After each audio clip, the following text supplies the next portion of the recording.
محترم بزرگوں، بھائیوں، دوستوں، پیارے نبی صلی اللہ تعالی علیہ وسلم آپ کا یہ معمول رہا کہ جب رمضان قریب آتا تو اس کا بڑا اہتمام ہوتا، اس کی تیاری کا، اس کے بڑے شوق سے انتظار کرتے اور اس کے لیے اپنے آپ کو مکمل تیار رکھتے، اور اپنے جو اصحاب تھے، جو صحابہ کرام تھے رضوان اللہ تعالی علیہ اجمعین، انہیں بھی بڑی ترغیب دیتے اور انہیں بھی رمضان کی فضیلت سمجھاتے اور اس میں نازل ہونے والی برکات اور انوارات اس کے متعلق انہیں آگاہی فرماتے تاکہ امت تیار رہے، امت اس مبارک مہینے کی قدر و عظمت کو پہچان لے اور اس مہینے میں خوب اللہ کی بات کا اہتمام کر، کیونکہ 11 مہینے تو اللہ نے ایسے رکھے ہیں کہ فرمایا اس پہ کھاؤ پیو جیسے چاہو رہو، بس ہمیں ناراض نہ کرو، چند کام ہے نہ کرنے والے انہیں نہ کرو، اسے نماز کا اہتمام ہے وہ کرتے رہو، باقی جتنی توفیق ہو اللہ کا ذکر کر لو، کوئی پابندی نہیں ہے، ضروری اور فرض نماز 5 وقت کی جماعت کے ساتھ،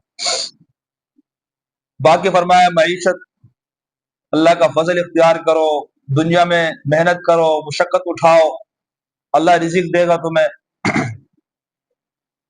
تو 11 مہینے تو اللہ نے ایسے عطا فرمائے کہ اس میں بندوں سے فرما دیا کہ تمہاری تجارت بھی اگر ہمارے حکم کے مطابق ہے تو یہ عبادت، اور تمہارا بیوی بچوں کے لیے کمانا، محنت کرنا، گھر والوں کے لیے فرمایا یہ بھی عبادت اگر ہمارے حکم کے مطابق، حلال کماؤ، عبادت کا ثواب تمہیں ملے گا، یہ اللہ نے آسانی فرما دی، فضل فرما دی۔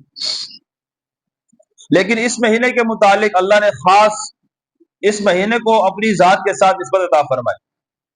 حدیث کے اندر آتا ہے رمضان اللہ کا مہینہ ہے، اس مہینے میں اپنے آپ کو اللہ کی چاہت، اللہ کی منشا یہ ہے کہ بندہ اپنے آپ کو عبادت کے لیے فارغ کر لے، زیادہ سے زیادہ اللہ کی عبادت کر لے، اور زیادہ سے زیادہ جو مقصد زندگی ہے اللہ کی بندگی، اس کے تقاضے کو پورا کر لے کہ 11 مہینے جو اللہ سے دوری پیدا ہوئی، دنیا کے اندر اتنا مصروف رہا، اتنا مشغول رہا کہ کسی قدر اللہ سے دور ہو گیا، کیونکہ عبادت کی یہ خاصیت ہے کہ بندے کو اللہ سے جوڑتی ہے، اور دنیا چاہے کتنی ہی نیک نیتی سے کیوں نہ انسان کمائے، محنت کرے، کسی نہ کسی درجے میں اللہ سے دور ضرور کرتی ہے، یہ دنیا کی خاصیت ہے، امتحان ہے نا۔ اب اللہ تو جانتے ہیں کہ بندہ ہے، کمزور ہے، اجازت دینے کا مطلب یہ اس دنیا کے اندر بہت مصروف ہو جائے گا، مشغول ہو جائے گا، اور اپنے آپ کو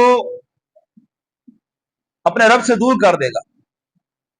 تو یہ مہینہ اللہ نے دیا ہے اس دوری کو مٹانے کے لیے، جو اللہ کا قرب ہے اس کو حاصل کرنے کے لیے، اللہ کا قرب حاصل کرنے کے لیے، اللہ کی نزدیکی حاصل کرنے کے لیے، جو انسان کا مقصد زندگی ہے، جو اس زندگی کا نچوڑ ہے، جو دنیا میں آنے کا اصل مقصد ہے، اس کے لیے اللہ تبارک و تعالی نے یہ رمضان کا مہینہ عطا فرمایا۔ اس لیے پیارے نبی صلی اللہ تعالی علیہ وسلم 2 مہینے پہلے اللہ سے دعا مانگا کرتے تھے، یا اللہ رمضان کی برکت عطا فرما، یا اللہ رمضان کے مہینے میں عبادت کی توفیق نصیب فرما، یا اللہ رمضان کا مہینہ زندگی میں ایک بار اور نصیب فرما۔ بہت بڑا اللہ کا فضل ہے۔ ابھی اگر ہم نظر دوڑائیں آس پاس تو ایسے لوگ تھے جو پچھلے رمضان کی گھڑیوں میں ہمارے ساتھ، ان دنوں میں ہمارے ساتھ تھے، لیکن آج وہ منو من مٹی کے نیچے۔ تو اللہ نے ایک موقع دیا کہ اللہ نے ہمیں ایک موقع عطا فرما دیا، اللہ اور مزید ہمیں یہ توفیق عطا فرمائے کہ رمضان کا مہینہ ہمیں نصیب ہو، اس میں روزے تراویح کا اہتمام اور اس میں زیادہ سے زیادہ اللہ کی عبادت کا اہتمام نصیب ہو۔ تو ایک خطبہ ہے، حضرت سلمان رضی اللہ تعالیٰ فرماتے ہیں کہ پیارے نبی صلی اللہ تعالی علیہ وسلم نے رمضان سے ایک دن پہلے شعبان کے آخری تاریخ میں ہمیں دیا، اور اس خطبے کا خلاصہ آپ نے اس میں رمضان کے متعلق فضائل ارشاد فرمائے اور صحابہ کرام کو ترغیب دی۔ پہلے تو عنوان اس طرح ہے کہ آپ نے فرمایا قد اظلکم شہر عظیم مبارک، لوگوں ایسا مہینہ تم پر سایہ کرنے والا ہے، سایہ فگن ہونے والا ہے، جو بڑی عظمتوں والا ہے اور بڑی برکتوں والا ہے۔ فَشَهْرٌ فِيهِ لَيْلَةٌ خَيْرٌ مِنَ الْفِ الشَّهْرِ، اس مہینے میں ایک رات ہزار مہینے کی راتوں سے بہتر، ہزار مہینوں کی راتوں سے، ہزار راتوں سے نہیں، ہزار مہینے، جس کے اگر حساب لگایا جائے 83-84 سال کے قریب زمانہ بنتا ہے۔ یعنی ہماری زندگی کی ساری عبادت ایک طرف، اس رات کی عبادت جس کو نصیب ہو جائے اس کا ثواب ایک طرف۔ کیسے اللہ نے یہ رات عطا فرمائی اور اسی مہینے کے اندر ہے، اور اللہ نے پوشیدہ رکھا ہے، اتنی ساری فرمادی فرمایا آخری عشرے کی تاک راتوں میں اس رات کو تلاش کر لو، 21 کی رات میں، 23 کی رات میں، 25 یا 27 یا 29، ان 5 راتوں میں سے ایک رات ہے ہی اللہ نے پوشیدہ رکھا۔ اللہ کی حکمت ہے، اللہ ایسی چیزوں کو پوشیدہ رکھا کرتے، بندے کی طلب بھی تو دیکھے جائے۔ بندہ ایک ہی رات پر قیاس کر کے بیٹھ گیا پھر سارا مہینہ سوتا رہے، اللہ تو طلب دیکھنا چاہتے، طلب کتنی ہے، کتنا ہمارے لیے جاگا ہے۔ 5 راتیں بھی اگر بندہ جاگ جائے تو بہت سستا ہی سودا ہے، ساری زندگی کی عبادت کا ثواب مل جائے، بڑا سستا سودا ہے۔ بلکہ اگر یہ عبادت اللہ فرما دیتے رمضان کی کسی ایک رات میں ہے تب بھی یہ سستا سودا تھا، لیکن اللہ جانتے کمزور انسان ہے، اللہ نے یہ بھی نہیں فرمایا آخر عشرے میں جاگتے رہو۔ تاک راتوں میں سے 5 راتیں ہیں جس نے اس کو عبادت میں گزار لیا، اور کم سے کم اس میں نماز با جماعت کا اہتمام کر لیا، اور تہجد کا اہتمام کر لیا، تراویح کا اہتمام کر لیا، تو سمجھو اس نے اس رات کی خیر حاصل کر لی۔ خیر من الف شہر، اتنی خیر اس میں ہے، فرما 1000 مہینوں کی راتوں میں وہ خیر نہیں جو اللہ نے اسے ایک رات میں رکھی۔ اللہ قدرت والے، اللہ قدرت والے، اللہ چاہے اپنا رحمت کا خزانہ اتنا اس رات میں وسیع کر لے کہ 1000 مہینوں میں جو خیر اترے اللہ اس ایک رات میں اسے زیادہ اتار لے، اللہ قدرت والے۔ اس لیے حدیث میں آیا ہے کہ واقعی بڑا وہ بد نصیب ہے، واقعی وہ بڑا بد نصیب ہے جو اس مہینے میں اور اس رات میں اللہ کی خیر سے محروم رہا۔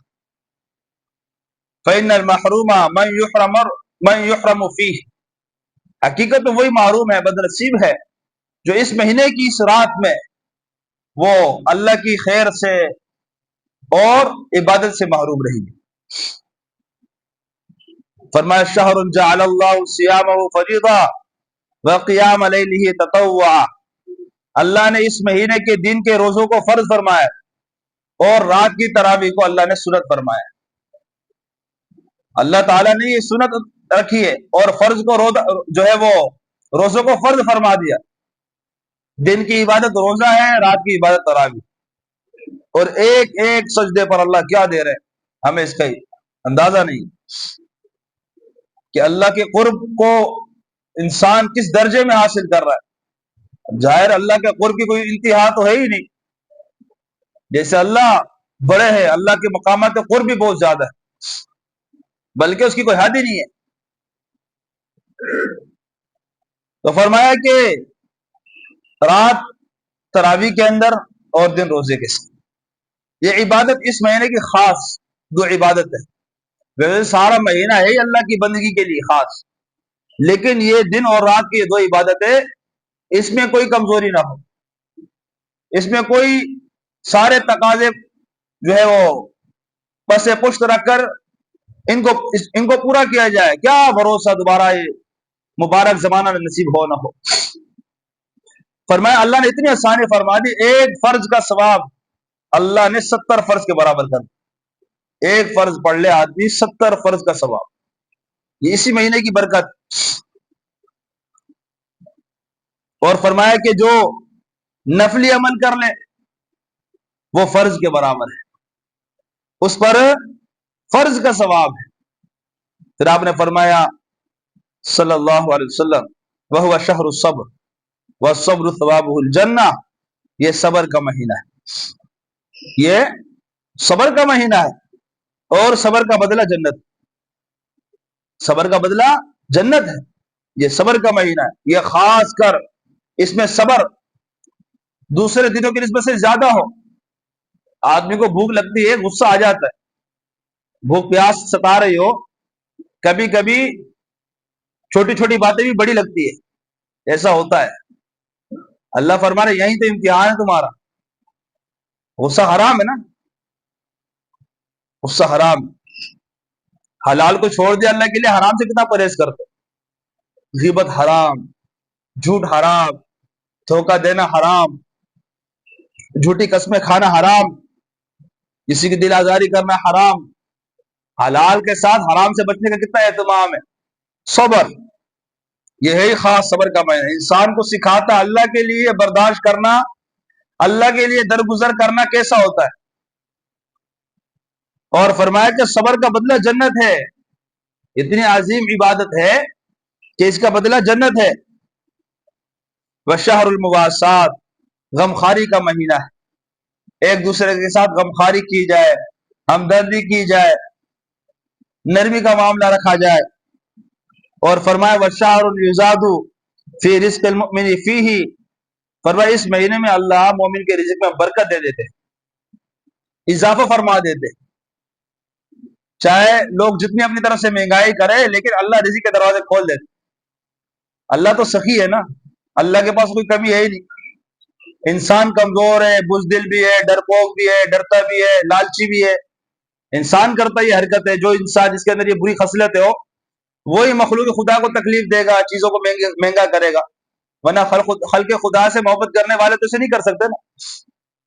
اور یہ نکارہ خدا ہے مخلوق کو تکلیف دینا، اس لیے ہمیشہ پریشان ہی رہے گا۔ یہ غلط سوچ ہے کہ 1 سے 2 کر لوں گا، اس مہینے میں 1 سے 4 کر لوں گا، عام دنوں کے نسبت سے میں 3 گنا 4 گنا کما لوں گا، زندگی اچھی ہو جائے گی۔ یہ بھول ہے اس کی، یہ اس کی بھول ہے۔ اللہ کی قسم ہمیشہ پریشان رہے گا، سکون مل ہی نہیں سکتا۔ اللہ کے بندوں کو تکلیف دے کر، پھر روزہ داروں کو تکلیف دے کر وہ سکون کا سانس لے لے، اسے ہو ہی نہیں سکتا۔ اللہ ہمیں سمجھنے کی توفیق دے۔ لالچی انسان ہمیشہ پریشان رہتا ہے۔ اس دنیا میں سکون حاصل کرنے کا ایک ہی طریقہ ہے، اور وہ پیارے نبی نے فرمایا قناعت، صبر۔ جو اللہ نے دیا اس پر شکر، صبر۔ اس کے بغیر اس دنیا میں آپ کو کوئی خوش نظر نہیں آئے گا، کوئی بھی خوش نظر۔ قناعت کی زندگی جس کو نصیب ہو جائے، قناعت کی دولت جس کو نصیب ہو جائے، وہی اچھا رہ سکتا ہے، وہی خوش رہ سکتا ہے۔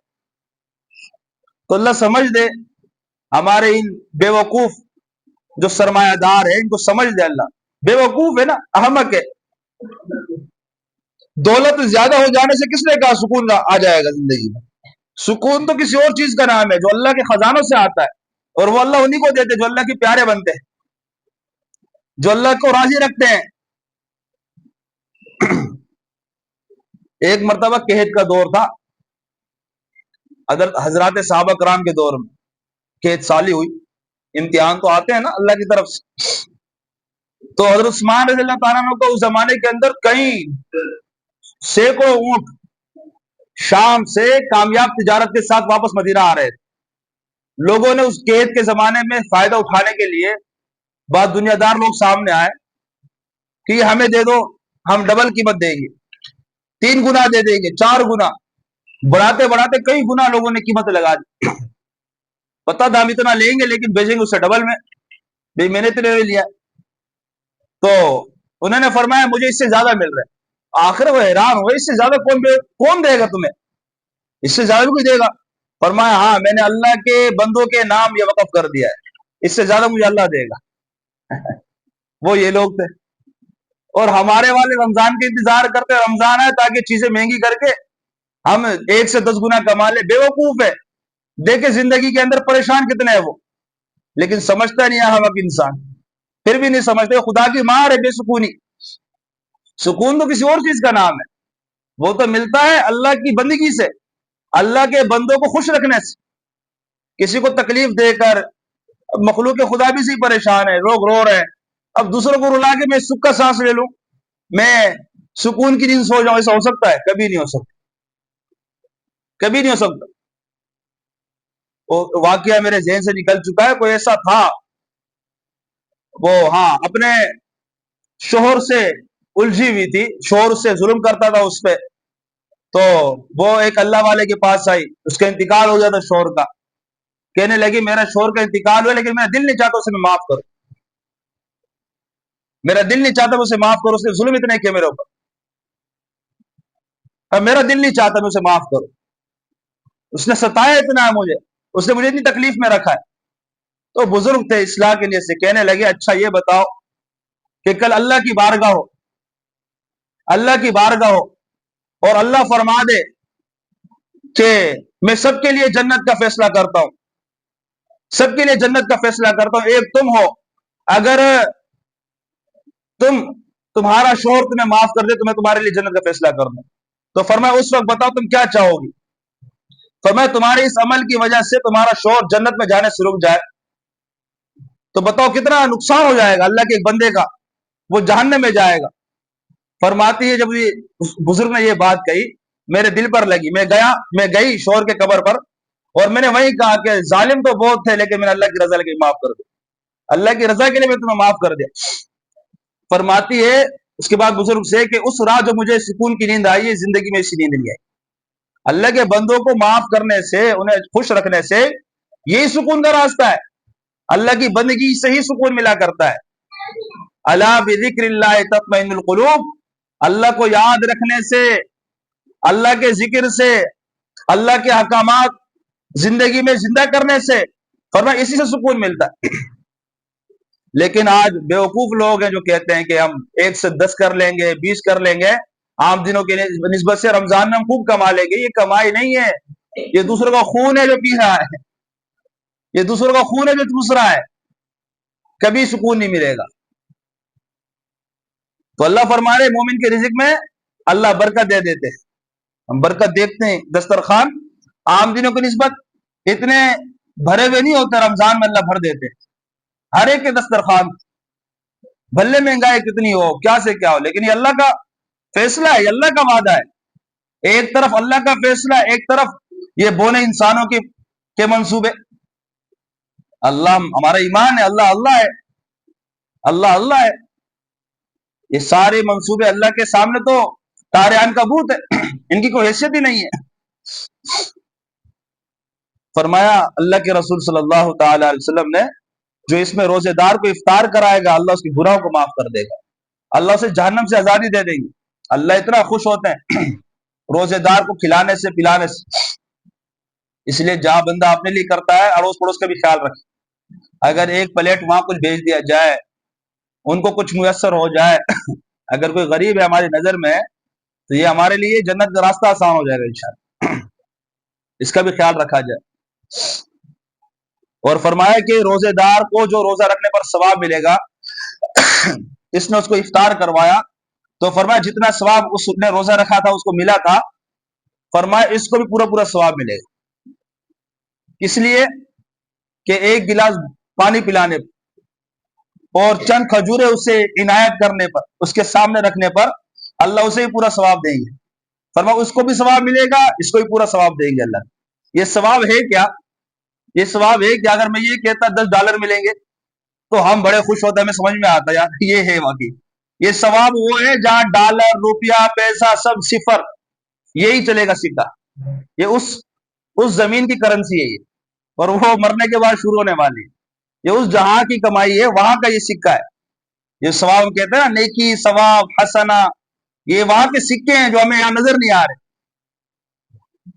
یہ پردہ غیب میں اللہ نے رکھا ہوا ہے. تو اللہ یہ فرما رہے ہیں کہ تمہیں یہ دیا جائے گا. اس لیے صحابہ کرام اور جو ان کے سچے پیروکار ہیں ہم دیکھتے ہیں وہ رمضان کے اندر ان کا رمضان بڑا کشادہ، جو دسترخوان ہے بڑا کشادہ ہو جاتا ہے۔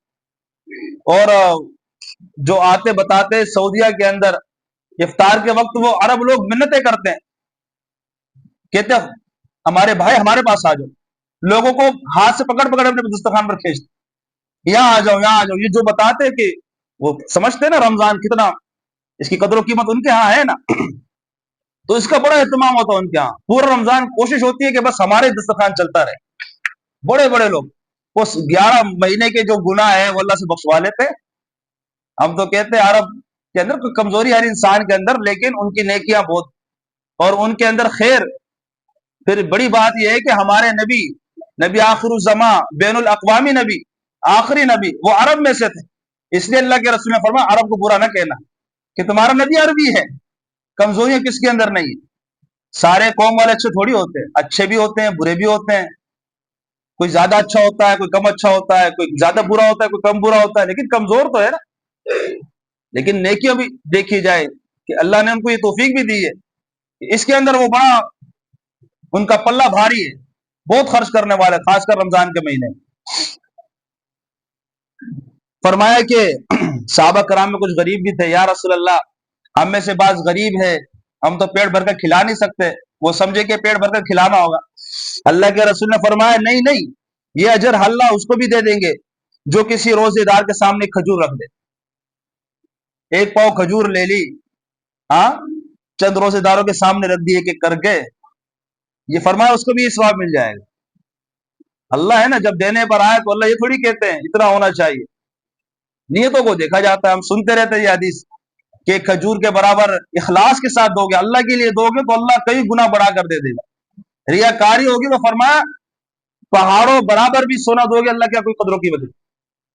وہاں تو نیت دیکھی جاتی ہے کہ کس کے لیے کر رہے ہو، کتنا کر رہے ہو، کس ذات کو راضی کرنا مقصود، وہاں نیتوں کو دیکھا جاتا ہے۔ دل کے اندر پیدا ہونے والی کیفیت اس پر نظر رکھی جاتی ہے۔ حدیث کے اندر آتا ہے اللہ تعالیٰ تمہاری صورتوں کو نہیں دیکھتے، اللہ تعالیٰ تمہارے پیسوں کو نہیں دیکھتے، اللہ تعالیٰ تمہارے دلوں کو دیکھتے ہیں۔ وہاں نظر دل پر ہوتی ہے، دل کے اندر کیا ہے، دل کے اندر کہاں ہے، کہاں تک اللہ کی رضا مقصود ہے، اخلاص کتنا ہے۔ اس لیے فرمایا ہر وقت اللہ سے دعا مانگا کرو، یا اللہ اخلاص عطا فرما۔ پھر آپ نے فرمایا یہ مہینہ ہے، اس کا پہلا عشر رحمت کا ہے، دوسرا عشر مغفرت کا ہے، اور آخری عشرہ جہنم سے آزادی کا ہے۔ مقصد یہ ہے کہ اس میں بندہ اللہ سے رحمت مانگتا رہے، معافی مانگتا رہے، 11 مہینے کے گناہ اللہ سے بخشوائے، اور فرمایا جہنم سے آزادی مانگتا رہے۔ یہ ہے ہی مہینہ جہنم سے آزادی، یا اللہ تو مجھے معاف فرما، یا اللہ جنت عطا فرما، یا اللہ جہنم سے بچ، یا اللہ جہنم کے عذاب سے بچ، یہ دعا کرتا رہے۔ اور پھر آخر میں آپ نے فرمایا اس مہینے کے اندر 4 کام کثرت سے کرو۔ ایک تو لا الہ الا اللہ کثرت سے کرو، لا الہ الا اللہ کی کثرت رکھو، زیادہ ورد رکھو اس کا۔ اور دوسرا آپ نے فرمایا استغفار، اللہ سے معافی مانگتے رہو، استغفر اللہ، چلتے پھرتے صرف نہیں چلے گی اور کوئی تھکاوٹ نہیں، لیکن اللہ کے پیارے بن جائیں گے۔ معافی مانگنے والے، حدیث میں قرآن کریم کی آیت ہے، اللہ فرماتے ہمارے پیارے ہیں، ہمارے پیارے ہیں، اللہ پیار کرتے اسے بندوں سے۔ اور فرمایا 2 کام، ایک تو اللہ سے جنت مانگو، یا اللہ جنت عطا فرما، اللہم انی اسألک الجنہ عربی کے اندر، اور واعوذ بک من النار، اللہم انی اسألک الجنہ واعوذ بک من النار۔ فرمایا ان کاموں کو کرو۔ میرے بھائی دوستو بزرگوں، یہ وہ خطبہ ہے کہ اللہ کے رسول صلی اللہ تعالی علیہ وسلم نے رمضان سے ایک دن پہلے صحابہ کرام کے سامنے ارشاد فرمایا۔ بڑا اہتمام تھا آپ کے ہاں رمضان کہ آپ سے زیادہ رمضانی قدر و قیمت کوئی سمجھنے والا تھا ہی۔ اللہ تعالی ہمیں بھی اس مبارک مہینے کی قدر و قیمت سمجھنے کی توفیق نصیب فرمائے۔ وآخر دعوانا الحمدللہ۔